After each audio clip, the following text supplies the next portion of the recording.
Buenos días a todos. Mi nombre es Sandra Fernández. Bueno, antes de proseguir con el foro, me gustaría comentarles que hemos tenido que hacer un pequeño cambio en la agenda. Entonces, vamos a hacer la mesa redonda antes de la pausa para el café, por lo cual la mesa redonda se hará a las 11 y el café a las 12, ¿vale? Llegará el momento de la ponencia marco, que servirá como punto de partida para la jornada de hoy, aportando una visión clara sobre el papel de la inteligencia artificial puede desempeñar en el ámbito de la administración pública local. Bajo el título Posibilidades de la IA para el empleado público local, esta intervención nos permitirá conocer cómo esta tecnología puede facilitar el trabajo diario en las entidades locales, optimizar procesos y mejorar la atención a la ciudadanía. Una ponencia clave para entender el impacto real y las oportunidades que la IA generativa ofrece al servicio público. La ponencia será a cargo de José Alberto Benítez Andrades, ingeniero en informática y doctor por la Universidad de León, con 2 másteres en el ámbito de las tecnologías. De profesión, es titular de la universidad en la Universidad de León, investigador en el ámbito de la IA aplicada a la salud, con más de 100 publicaciones científicas, y docente en asignaturas relacionadas con esta rama. Además, actualmente es vicerrector de internalización y compromiso global de la Universidad de León y vicedecano del Colegio Profesional de Ingenieros de Informática de Castilla y León, entre otros cargos. Créanme, he visto su bio y podríamos estar toda la mañana hablando sobre los cargos que ostenta José Alberto. Adelante, José Alberto, por favor.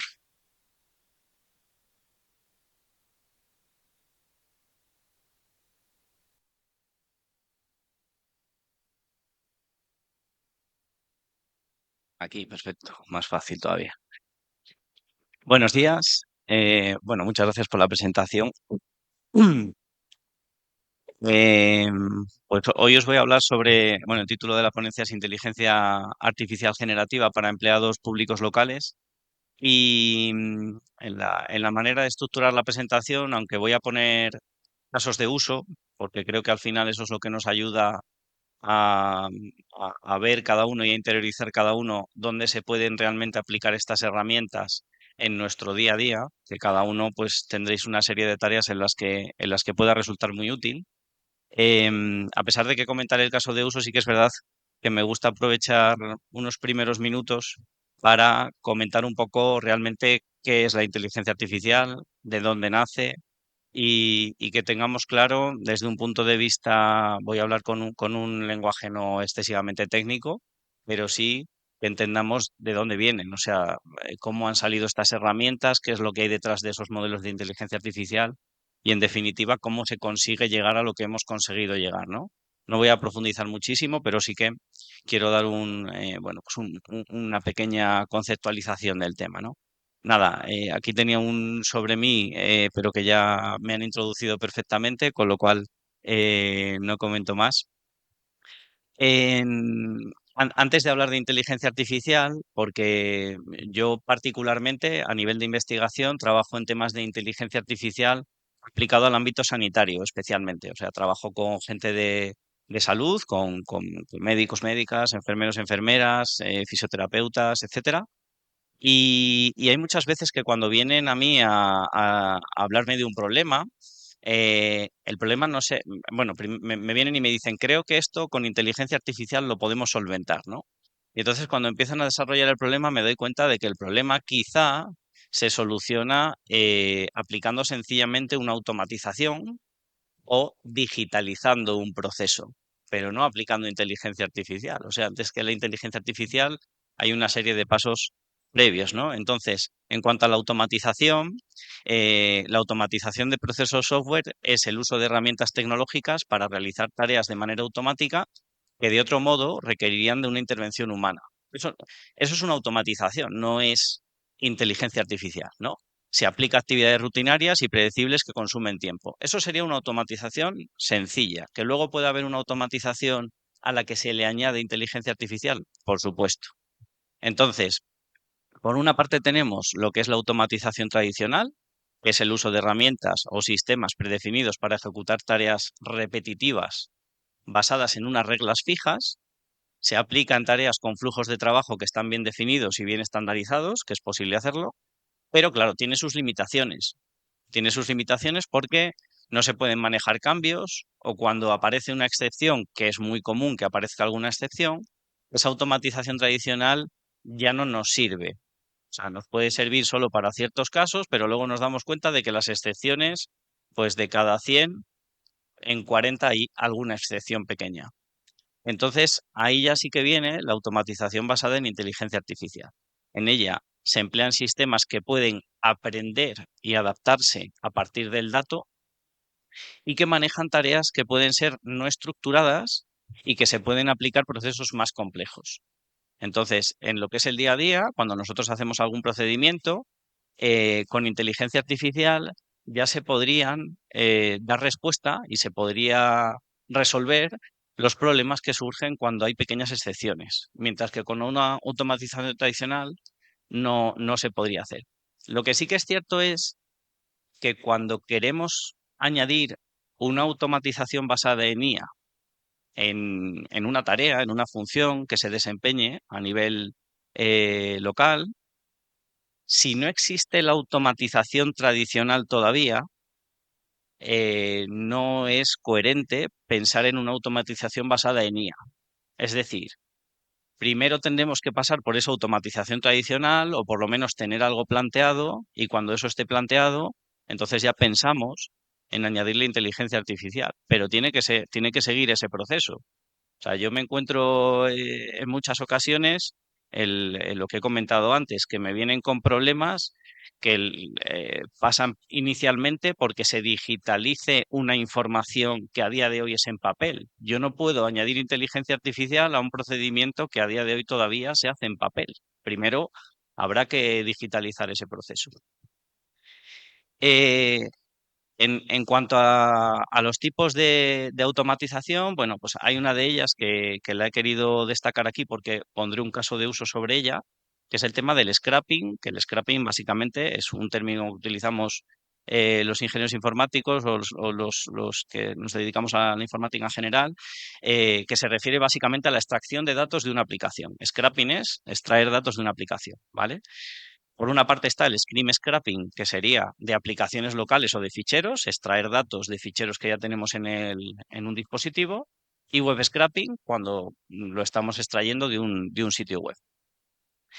Entonces, en cuanto a un caso de uso, podemos encontrarnos, y ahí he puesto un pequeño ejemplo, y he dicho, bueno, pues ahí tenemos, por ejemplo, a María, que María es una administrativa que tiene que rellenar una plantilla con datos de una plataforma para enviárselo a firmar a su jefa de sección, ¿no? Entonces, en primer lugar, María hace la búsqueda en la base de datos y se descarga en un equipo la información.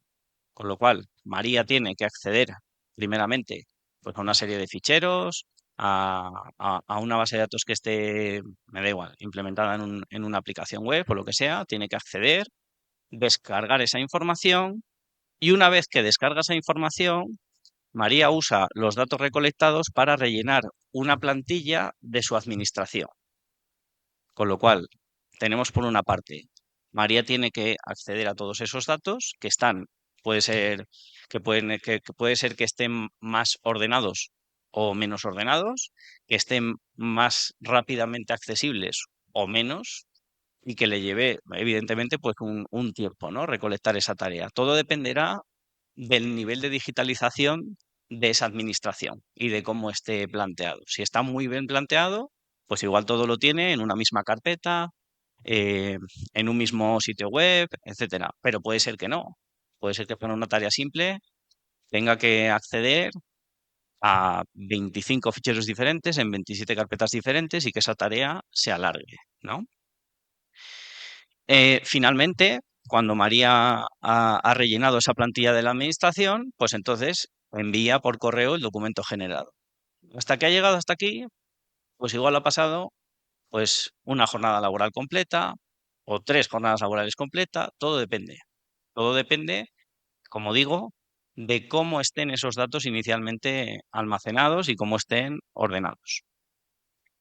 ¿Qué sucede cuando pensamos en añadir inteligencia artificial a este procedimiento, a esta automatización?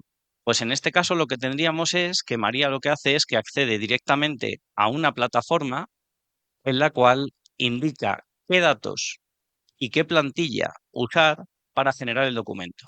O sea, tiene una interfaz muy sencilla que dice, necesito esta foto de estos datos, esta captura de estos datos a día de hoy, los datos que sean, y necesito usar esta plantilla para hacer el informe.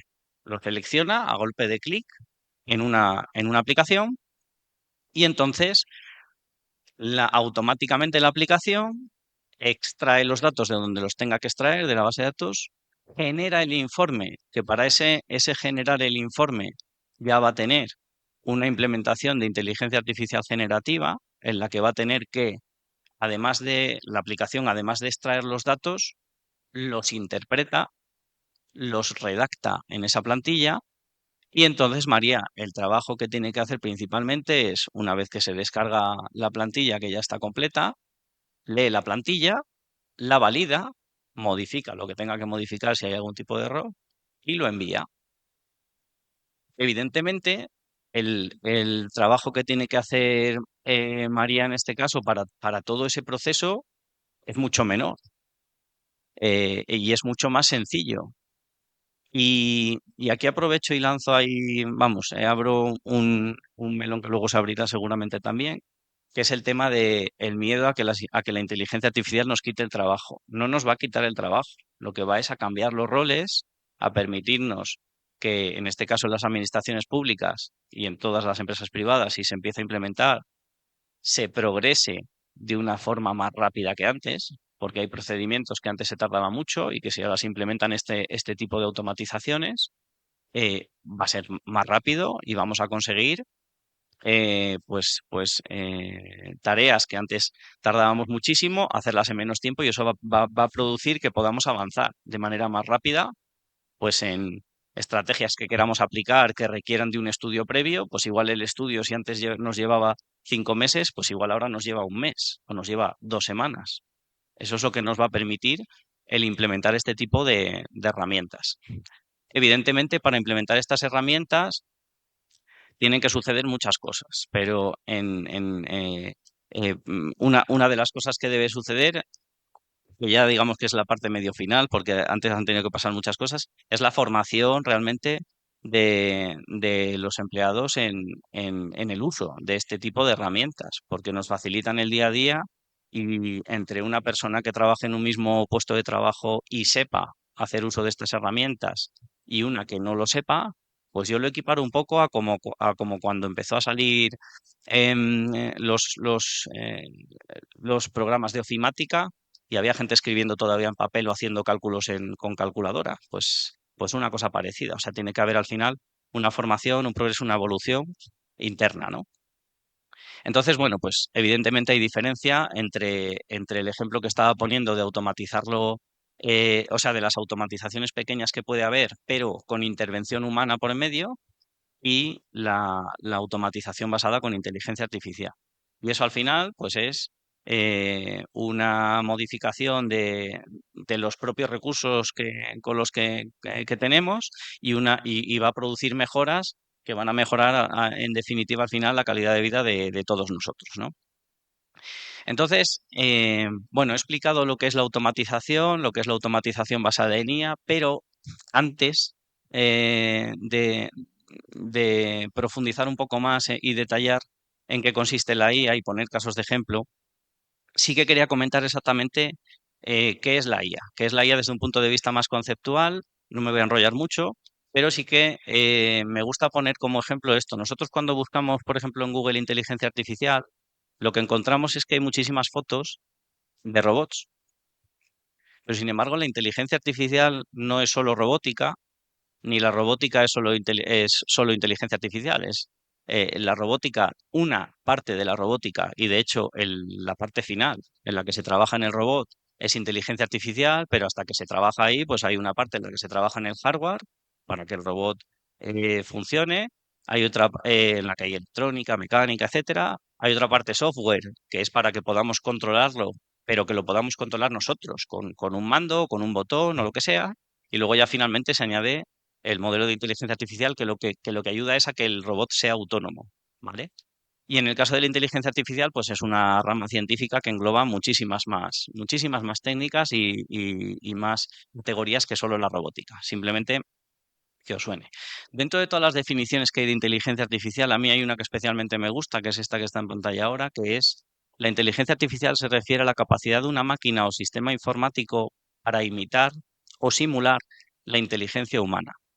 Se trata de un campo de estudio y desarrollo que se enfoca en crear programas y sistemas capaces de realizar tareas que normalmente requieren de la inteligencia humana, como el reconocimiento de voz, la toma de decisiones, el aprendizaje y la resolución de problemas. Nosotros podemos tener un software, como he dicho antes. Voy a poner un ejemplo práctico que yo creo que se entiende perfectamente. Si yo abro un programa para escribir, pues el Microsoft Word, por ejemplo, ¿no? Y yo selecciono un texto y le doy a un botón para que ese texto se ponga en negrita, yo ahí no hay ninguna inteligencia artificial. Estoy seleccionando yo, estoy tomando yo la decisión, estoy dándole a un botón que hace algo. Es un programa normal. Sin embargo, cuando yo lo que tengo es un programa que, mientras yo escribo, va analizando el contexto de lo que voy escribiendo y es capaz de detectar que una palabra tiene que ponerse en negrita porque es más importante, o que una frase es más importante, ahí ya sí hay una toma de decisión por parte de un modelo, y ahí ya sí que hay inteligencia artificial. Entonces, visualmente podemos tener un mismo programa que inicialmente no tiene nada de inteligencia artificial y que luego le van añadiendo complementos, que es lo que va a ir pasando. De hecho, es lo que ya está pasando en nuestro día a día. Em, la inteligencia artificial no nació ni antes de ayer, ni en diciembre o noviembre de 2022, cuando apareció ChatGPT, ni nada. Nació en el año 1950 con un matemático, Alan Turing, que fue el que instauró las bases de la inteligencia artificial. Claro, yo recuerdo que en segundo de carrera di una asignatura que era teoría de autómatas y lenguajes formales, en el que básicamente pues fue estudiar todas las bases de las máquinas de Turing y las gramáticas y demás. Claro, era una inteligencia artificial no para el usuario, era el inicio de la investigación en la inteligencia artificial. Después de Alan Turing, de que instaurara las bases, y con la velocidad de cómputo que había de aquellas y los ordenadores que había de aquellas, que nada tienen que ver con los que tenemos hoy en día, pues él instauró las bases. Después vino John McCarthy. John McCarthy fue, que además fue premio Turing en el 1971, fue el responsable de introducir el término de inteligencia artificial. O sea, que hoy conozcamos inteligencia artificial como la conocemos es por Alan Turing. A raíz de ahí, gracias al aumento de la velocidad de cómputo y al progreso a nivel de hardware, hemos podido llegar a los modelos que tenemos ahora, ¿no? Y dentro de la inteligencia artificial, pues hay muchas técnicas, hay muchísimas técnicas. Os sonará por lo menos Machine Learning, o aprendizaje automático en español, os sonará Deep Learning, o aprendizaje profundo en español. Son multitud de técnicas que se utilizan dependiendo, pues, del tipo de datos con el que manejamos, el tipo de modelo que queremos hacer, etcétera, etcétera. Entonces, bueno, simplemente me gusta destacar y que os suene que hay muchas técnicas de inteligencia artificial, pero que sí que es verdad que las más mayoritarias son las que están ahí en pantalla, y de lo que, digamos, que las que más abundan y las que más se utilizan son Machine Learning y Deep Learning, aunque no exclusivamente. Eh, ¿dónde hay inteligencia artificial? Pues realmente la inteligencia artificial lleva con nosotros, como digo, y a nivel usuario, lleva con nosotros desde mucho antes de que apareciera ChatGPT. Ahí tengo varios dispositivos. El primero, por ejemplo, bueno, varios ejemplos. El primer dispositivo que aparece ahí es un reconocedor de voz, en este caso de Amazon, pero que puede ser de cualquier otra marca, me da igual, que todos los que tengáis uno en casa sabéis perfectamente que se necesitan dos cosas para que funcione. Una, conectarlo a la red eléctrica, y la otra, conectarlo a Internet. Si no lo conectáis a Internet, lo que tenéis es una piedra enchufada, básicamente. Entonces, em, para que veáis que la inteligencia artificial nos acompaña desde hace mucho tiempo, estos dispositivos salieron ya hace unos cuantos años. Y lo que sucede con ellos, el cómo funcionan, es que cuando nosotros, eh, em, eh, en este caso, le decimos Alexa, y luego añadimos una acción, pues lo que está sucediendo es que recopila, mediante el micrófono que tiene, el audio de lo que nosotros le estamos diciendo, y luego ese audio, en este caso en el de ese dispositivo, lo envía a través de Internet a unos servidores, que en este caso son los de Amazon, donde en esos servidores sí que están los modelos de inteligencia artificial capaces de reconocer la voz y qué le hemos pedido. Y a partir de ahí ejecuta la acción que sea. Pues Alexa, ponme la música de no sé qué. Y entonces la pone. Pero ahí hay inteligencia artificial desde hace años. En las redes sociales, ahí he puesto una, pero es en todas. Nosotros, cada uno con nuestra manera de usar esas redes sociales, estamos perfilándonos y estamos provocando que la red social aprenda y genere un modelo propio de inteligencia artificial basado en nuestros gustos, basado en lo que a nosotros nos gusta ver, lo que nos gusta leer, etcétera. Una de las redes sociales en las que mejor funciona el algoritmo y el modelo que se genera de cada uno, el perfil, es por ejemplo TikTok. TikTok a día de hoy es capaz de detectar en el momento en el que abres la aplicación al poco qué es lo que quieres ver en ese momento. Se puede ser que sea distinto a otro momento en el que abras la aplicación. ¿Vale? Entonces, bueno, pues en las plataformas audiovisuales, pues lo que sucede es que antes nos ofrecía, por ejemplo, una sugerencia de película o de serie en base al género, y ahora no es en base al género, sino que la plataforma es capaz de detectar en las diferentes películas y series que nosotros vemos patrones que tienen esas series que nos gustan, que quizá ni nosotros mismos somos capaces de explicar por qué nos gusta, pero nos gusta. Pues eso es porque tiene inteligencia artificial por detrás. En el correo electrónico, pues por supuesto, entre otras cosas, en los filtros de anti-spam es donde más ha mejorado el uso de inteligencia artificial de cómo eran los filtros antaño, ¿no? Y por ejemplo, en los teléfonos móviles siempre me gusta destacar dos sitios. De los teléfonos móviles me gusta destacar dos sitios. Por una parte, el texto predictivo, que al principio cuando nosotros usamos un teléfono móvil, cuando lo acabamos de comprar, el texto predictivo no acierta del todo lo que nosotros queremos realmente escribir, pero a medida que vamos usando el teléfono, va aprendiendo nuestra manera de escribir, nuestra manera de expresarnos y el texto que nos sugiere suele estar más cercano a lo que queremos, ¿no? Y siempre me gusta poner de ejemplo que antes era muy fácil sacar una foto borrosa y a día de hoy es complicado.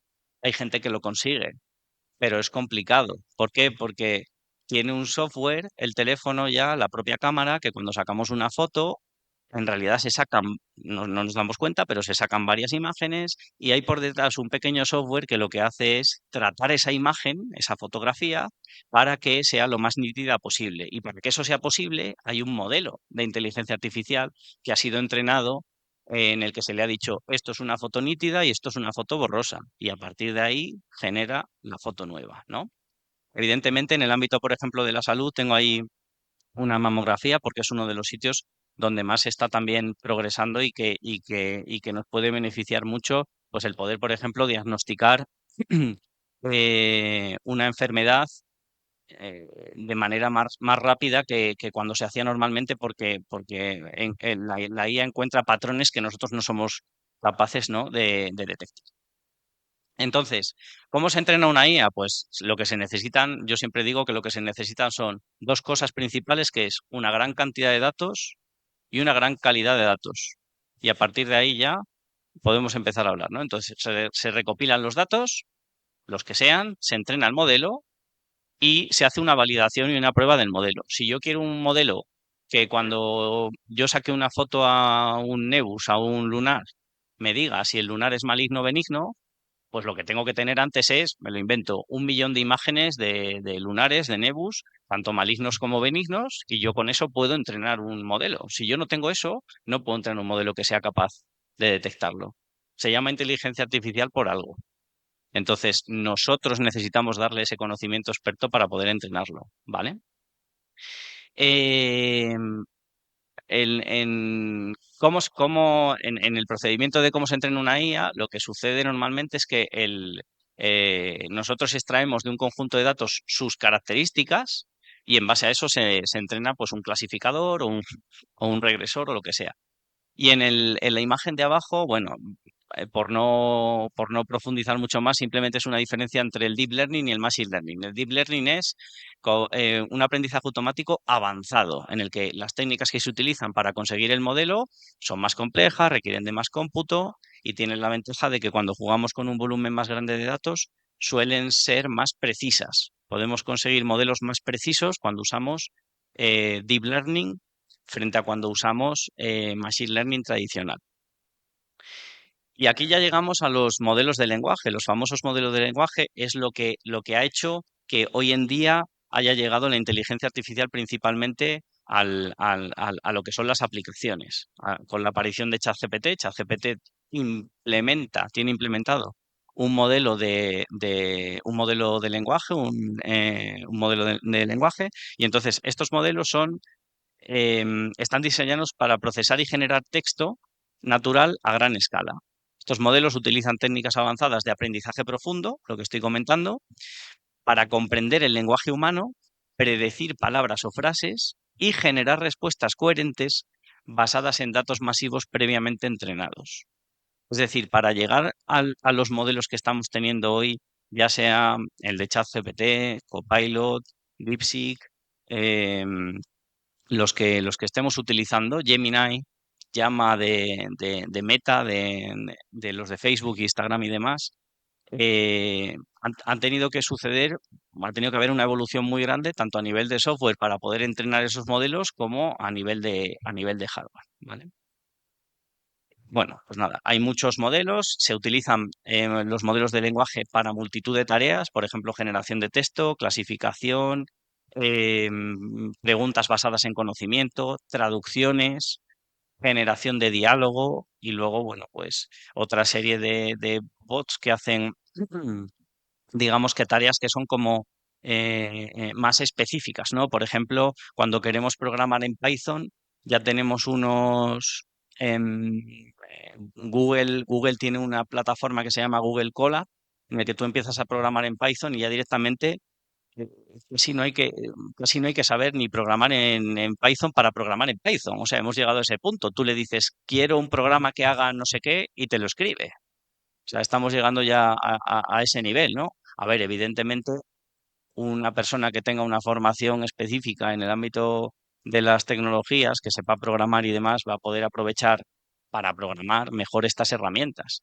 Pero bueno, el tema es que cada uno con el expertise que tengamos, podemos utilizar de una manera potenciar nuestro trabajo, nuestra productividad, nuestra eficiencia en el trabajo, en base al expertise que tenemos. Yo, evidentemente, me lo llevo siempre a mi terreno, pero que es aplicable a todas, ¿no? ¿Cómo funciona un LLM? Me gusta destacar porque a veces lo he escuchado, es como un Google sofisticado, es como un buscador sofisticado. No tiene nada que ver.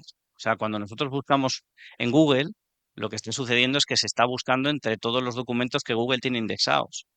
Pero cuando estamos hablando con un LLM, lo que sucede es que nosotros le estamos mandando un mensaje que se llama prompt y el propio modelo analiza ese prompt y el contexto y en base a eso genera un texto, que es la respuesta que nosotros obtenemos. Con lo cual funciona muy diferente a cómo funciona un buscador, ¿no? Aquí, por ejemplo, le dije, crea una imagen de personas atendiendo un curso sobre IA, ¿no? Pero si yo el prompt lo modifico un poco y le pongo, soy una profesora de Universidad de León que va a dar una ponencia sobre IA para directivos de entidades locales, crea una imagen de esas personas atendiendo a la ponencia, ya cambia un poco la versión de la imagen que me está generando. En la primera, sin haberle dado más contexto, ha puesto, por ejemplo, que los estudiantes que atienden o las personas que atienden son estudiantes bastante jóvenes. Cuando ya le he dicho que es para directivos de entidades locales, ahí ya les ha puesto un poquito más de edad.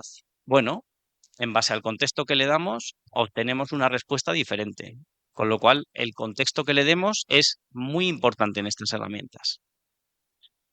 En cuanto a la fiabilidad, una de las cosas que yo más me encuentro cuando hablo de la inteligencia artificial generativa y que suele todavía crear cierto rechazo a la gente que no la ha utilizado todavía, es el tema de cuán fiable es la respuesta que me está dando el sistema, ¿no? Entonces, hace unos meses, vamos, hace un año y pico, cuando salió ChatGPT, ChatGPT salió con el modelo GPT 3,5. Luego salió el 4 en abril del 23 y ya estamos ahora, bueno, ahora diré los que estamos ahora, ¿no?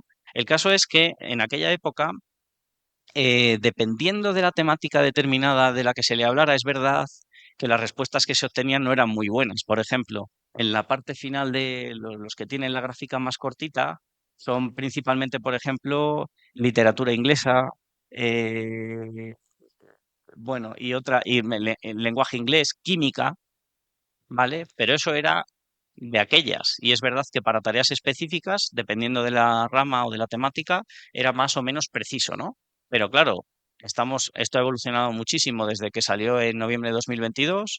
Y por ejemplo, aquí están unas gráficas de los modelos O1, que el O1 ya es el primer modelo al que le han metido razonamiento, ¿vale? ¿Y qué es eso del razonamiento? Bien, pues hay unos modelos de lenguaje que lo que hacen es, entre comillas, cuando te generan el texto, yo digo, te escupen palabras en base al mensaje que tú le das, y los que tienen razonamiento, antes de generarte ese texto, piensan sobre lo que tú le has planteado. Hacen un pensamiento, hacen un razonamiento y después de razonar te dan la respuesta. Eso es a lo que nosotros llamamos razonar, en este contexto me refiero. Entonces, el O1 en una competición que era científica a nivel doctorado ya tenía un 83,3% de acierto. Y en una competición de código acertaba en un 89% de las veces. Y lo más interesante, en la última gráfica aparece o sea, la precisión que tienen, perdón, los modelos respondiendo a preguntas de nivel doctorado. Y ahí aparece en la última columna, la verde, la precisión que tiene, perdón, un experto humano. Y resulta que el experto humano acertó un 69,7% de las preguntas frente a un 78,0% de la inteligencia artificial. O sea, ya estamos llegando a unos modelos que tienen conocimiento de doctorado, porque es verdad que los primeros que salían, pues eran menos inteligentes que los de ahora. Bueno, simplemente que hay muchas categorías. Estos son unos benchmarks que aparecen en la página de OpenAI, pero que se pueden encontrar en otras muchas, ¿no? Y ahora ya directamente voy a plantear casos de uso y estrategias que creo que al final es lo que más os puede ayudar a vosotros a aplicarlo en el día a día, ¿no? Aquí en esta diapositiva tengo unas cuantas, unos cuantos logotipos de unas cuantas herramientas disponibles, ¿vale? Está ChatGPT de OpenAI, ¿qué os diré? Si utilizáis la versión, no me paga nadie, por nada, ¿eh? Si utilizáis la versión gratuita, no vais a tener, evidentemente, el mismo tipo de respuesta que utilizáis el de pago, ¿vale? Notebook LM, que sí que tiene una capa gratuita muy buena y que ahora voy a decir para qué considero que es muy bueno Notebook LM frente, por ejemplo, a ChatGPT, que voy a decir que es el que yo considero que es el más evolucionado a día de hoy, ¿no? En cuanto a inteligencia, entre comillas. Gemini es el de Google, que realmente Notebook LM hace uso de Gemini, ¿vale? Es como se llama el modelo de lenguaje de Google. Elicit es una plataforma, bueno, científica, no me voy a parar mucho ahí. Grok es la IA de la red social X de Elon Musk. Copilot, que es de Microsoft.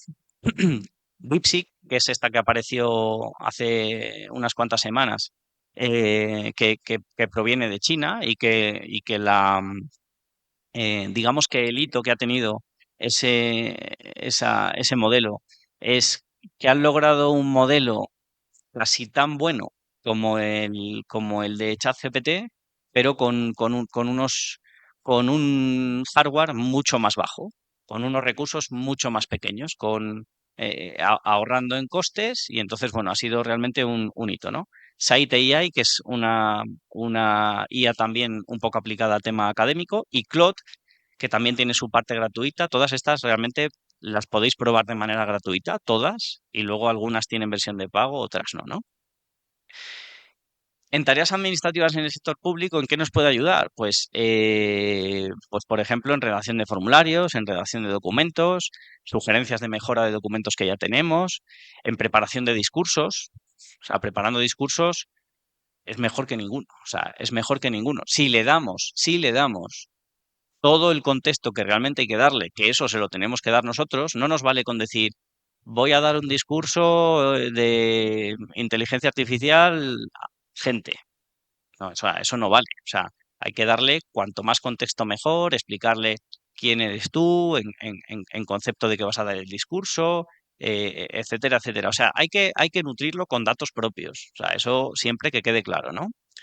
Gestión de redes sociales, se pueden hacer automatismos, generación de actas. O sea, no sabéis lo que me ayuda a mí como secretario de una sociedad científica cuando estoy en las reuniones, yo grabo la reunión y luego con Notebook LM le pido ayuda para que me ayude a generar el acta. Le enseño un acta previa, me va diciendo además quiénes son los que han ido interviniendo y el acta sale prácticamente automática, prácticamente, cosa que antes llevaba mucho tiempo. Pues en una generación de un acta ya te dice hasta quién está, o sea, no te pone el nombre de la persona, te pone orador uno, orador 2, pero esas cosas se pueden. Y con Notebook LM, por ejemplo, nosotros podemos, una de las ventajas que tiene frente, por ejemplo, a ChatGPT, es que Notebook LM permite que le subamos un audio directamente o permite que le pongamos un vídeo de YouTube. Yo recientemente busqué, por ejemplo, la intervención de una ministra en el Congreso, que bueno, fue una jornada de estas que estuvo pues 3 horas y media allí hablando, y yo lo que quería era buscar un tema específico. Entonces le pregunté directamente a Notebook LM si la ministra había hablado sobre una convocatoria específica, y me dijo sí, en el minuto tal, y ya me lo puse. O sea, realmente las ventajas, el potencial que tiene de uso es muchísimo. En atención ciudadana, si hacemos, podemos hacer ahora ya, y existen herramientas para ello, pequeños bots con inteligencia artificial integrada y con información propia nuestra. Yo, por ejemplo, en nuestra universidad, pues haremos en algún momento, espero que más pronto que tarde, un chatbot que permita tener que los estudiantes que quieran entrar en nuestra universidad o que tengan consultas sobre nuestra universidad puedan tener todas las respuestas correctas directamente hablando con él. Pues me gustaría estudiar un grado sobre esto. ¿Cuál me recomiendas? Y que en base a eso le diga, pues aquí tenemos este. Quiero saber si allí hacéis actividades deportivas durante el curso y que le responda. Todo eso se puede. Todo eso se puede hacer. Claro, lleva un trabajo que es nutrirlo con la información adecuada. ¿Vale? Bueno, tareas hay muchas, he puesto aquí varias tablas. Y aquí os quería enseñar cómo respondía ChatGPT cuando empezó a ser posible mandarle imágenes.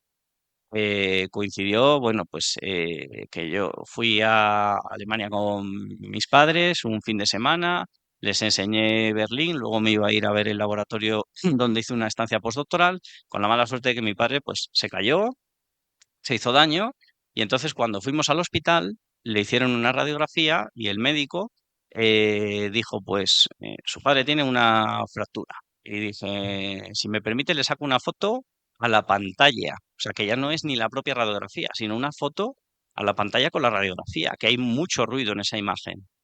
Y de aquellas que estoy hablando, diciembre del 23, que no tiene nada que ver a lo que tenemos hoy en día, ya de aquellas, yo le dije, sin darle pistas, le dije, ¿qué puedes deducir de esta radiografía? Y de aquellas lo que me dijo fue, la imagen muestra una radiografía de la extremidad superior derecha, específicamente de la muñeca y el inicio del antebrazo. Se puede observar una fractura en el extremo distal del radio, que es el hueso más grande del antebrazo y comúnmente afectado en caídas con la mano extendida, como así fue. Ya de aquellas me dio toda esa información. Luego le pasé la de la otra visión, ¿no? De la otra vista adicional. Y ahí lo que me dijo fue, se confirma la presencia de una fractura en el radio cerca de la muñeca, conocida como fractura de Coles, que así fue. O sea, esto es solo un pequeño ejemplo de una cosa muy concreta para que veáis cómo responde. O sea, al final iremos, yo creo, esto ya es una predicción mía, entre comillas, con bola de cristal, yo creo que al final iremos a que cada vez haya modelos más específicos que se dedican a unas tareas determinadas, ¿no? Eh, Luego, pues básicamente el informe médico que me dieron, que estaba completamente en alemán, pues con la foto que veis ahí, el nivel de OCR que tiene de detección de texto en la imagen es muy bueno, detectó bien el texto y me lo tradujo en el momento. Lo que mejor se le da a un modo de lenguaje, entre comillas, o de lo que mejor se le da es traducir, desde luego. ¿Vale? Otro ejemplo, o sea, ejemplo ya de caso de uso. Recientemente tuve que hacer un informe de 17 páginas me daban 4 horas para hacerlo y enviarlo a, bueno, pues a una entidad, ¿no? Entonces yo a ChatGPT le dije, memoriza que soy vicerrector de Internacionalización y Compromiso Global de la Universidad de León. Primero memorizó eso, porque ahora tiene memoria también. Te voy a poner en contexto, he recibido este correo. Le pegué el correo de lo que nos estaban pidiendo, ¿vale? Y en base a eso le pedí, que lo importante es lo de aquí, le dije, voy a darte información para que me ayudes a hacer el informe de actividades relevantes. Y a partir de ahí le puse un prompt que, como veis, es bastante largo, en el que le fui especificando qué es lo que quería. Y siempre cuando quiero un documento largo, lo que le pido inicialmente es la estructura. Entonces le digo, dame la estructura, y me dice, pues la portada, la introducción, máximo una página con subpuntos, el compromiso institucional con la financiación para los ODS, una o dos páginas con subpuntos, actividades relevantes realizadas en los últimos meses, y me pone subpuntos. Cuando tengo todo eso, ¿qué es lo que hago? Se lo voy pidiendo trozo a trozo y le digo, ahora me dices la introducción, y me da la intro. Ahora me das, bueno, yo luego le fui diciendo, como veis ahí, ¿no? Lo estás bordando. Le motivo, ¿vale? Eso hay varias formas de dejarle claro que lo está haciendo bien, al igual que viene bien que le digas que lo está haciendo mal, ¿no? Entonces, ¿lo estás bordando? Bueno, pues ya sabe que la esencia de lo que yo quería que me diera va bien. Vamos con el siguiente punto. Y me va dando el siguiente punto, yo lo voy refinando hasta que al final tengo un documento de 17 páginas que he generado en 15 minutos, y que validarlo, como he puesto antes en el ejemplo de María, es mucho más rápido que partir de cero, ¿vale? El trabajo lo estamos haciendo entre los dos, pero quiero decir, yo estoy haciendo mucho trabajo dándole todo el contexto, porque esas 17 páginas no se escribirían si yo no le doy bien el contexto, eso es fundamental, ¿vale? Y luego le pedí que me diera la carta, y me dio la carta. Pero luego, bueno, en Notebook LM, como veis ahí, bueno, simplemente es esta la interfaz. Ya os recomiendo simplemente que cacharréis, ¿vale? Y sí que os quería comentar un pequeño caso de uso que me pasó este fin de semana, y ya con esto voy a terminar, que fue el siguiente. Yo tenía que recopilar de 3.516 asignaturas en 46 grados y 43 másteres de mi universidad, tenía que recopilar cuáles se daban en inglés. Entonces, yo, claro, con mi conocimiento informático, digo, vale, yo sé que eh, la información realmente está en Internet, es pública.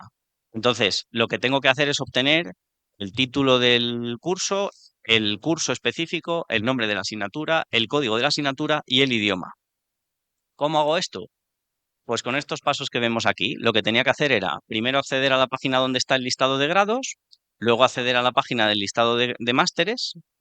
Una vez que accedía a todo ello, yo recopilaba toda la información de los planes de estudio, o sea, de las páginas donde estaban los planes de estudio de esas titulaciones, entraba en cada titulación, luego entraba en cada asignatura de la titulación, y dentro de cada asignatura de la titulación me quedaba con unos datos y tenía que entrar en la guía docente. Todo esto que he dicho así rápido, realmente yo se lo puse a ChatGPT y le dije, hazme un script que entre en esta página, luego que era esta, por ejemplo, que es la de títulos, que después de acceder a la de títulos de grado, acceda a la de másteres, que después de eso acceda a cada uno de los títulos, y dentro de cada título acceda a cada plan de estudios de cada asignatura. Yo esto se lo di en orden, se lo dije, ta, ta, ta, ta, ta. Y dentro de esa asignatura quiero que me recojas el profesorado, quién lo da, el nombre del profesor, la categoría y la situación, y el área y el departamento. Y quiero que me recojas de la guía docente el idioma. Y en un momento obtuve, en 5 minutos, obtuve un script que yo, pulsando 2 veces, me recopila la información actualizada de toda la Universidad de León, de esas 3.500 y pico asignaturas, en un momento. Y esto, y esto para luego, ¿para qué me sirvió? Pues que luego tenía que hacer mi secretaria unos certificados a la gente que había dado asignaturas en inglés, y pasamos de tener que comprobar manualmente lo que nos decía el profesor a directamente darle nosotros el certificados, que fueron 350. Y todo eso lo automatizamos. Imaginaos la de tiempo que ahorramos ahí.